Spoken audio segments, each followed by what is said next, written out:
Assalamualaikum warahmatullahi wabarakatuh. Hai guys, perkenalkan saya Rifka Melani Jamil.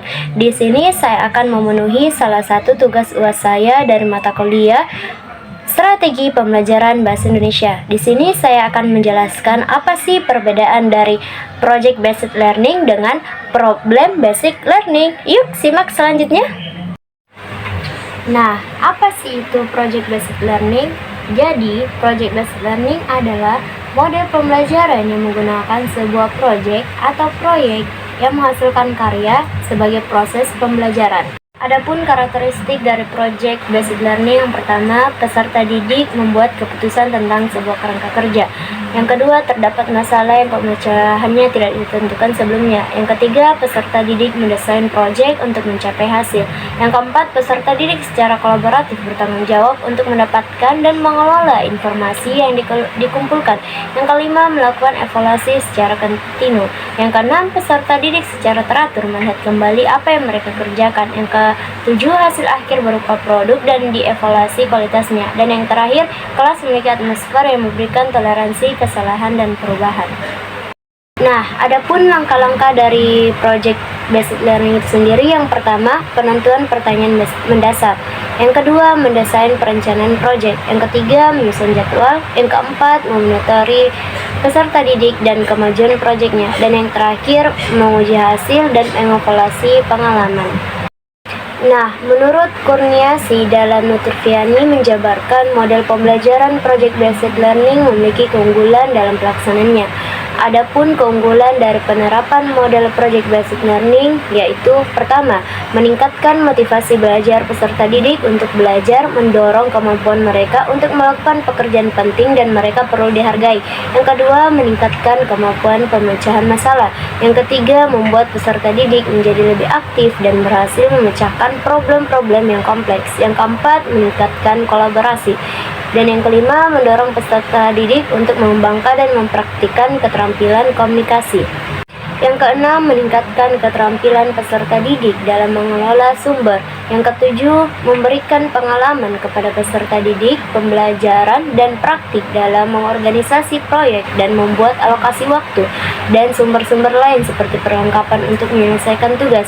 Yang kedelapan, menyediakan pengalaman belajar yang melibatkan peserta didik secara kompleks dan dirancang berkembang sesuai dunia nyata. Yang kesembilan, melibatkan para peserta didik untuk belajar, mengambil informasi dan menunjukkan pengetahuan yang dimiliki, kemudian diimplementasikan dengan dunia nyata. Yang terakhir, ke-10, membuat suasana belajar menjadi menyenangkan sehingga peserta didik maupun pendidik menikmati proses pembelajarannya. Nah, selanjutnya pengertian tentang Problem Based Learning. Problem Based Learning itu sendiri adalah model pembelajaran yang berpusat pada siswa, di mana siswa secara aktif belajar melalui pemecahan masalah.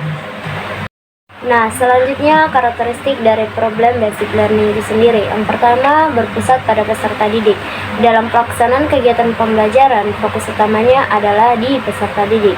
Selanjutnya, fokus ke masalah autentik atau masalah asli atau masalah nyata. Nah, selanjutnya Problem Based Learning ketika diterapkan pada akhirnya peserta didik akan belajar secara mandiri atau lebih banyak. Nah, selanjutnya Problem Based Learning itu tidak bisa atau kurang tepat diterapkan jika secara perorangan, identiknya harus berkelompok. Nah, yang terakhir, pendidik hanya berperan sebagai fasilitator. Adapun langkah-langkah dari Problem Based Learning itu, pertama, penyampaian ide. Yang kedua, penyajian fakta yang diketahui. Yang ketiga, mempelajari masalah. Yang keempat, menyusun rencana tindakan. Dan yang terakhir, evaluasi. Menurut Sanjaya tahun 2007, model Problem Based Learning memiliki keunggulan yang perlu dicermati untuk keberhasilan penggunanya.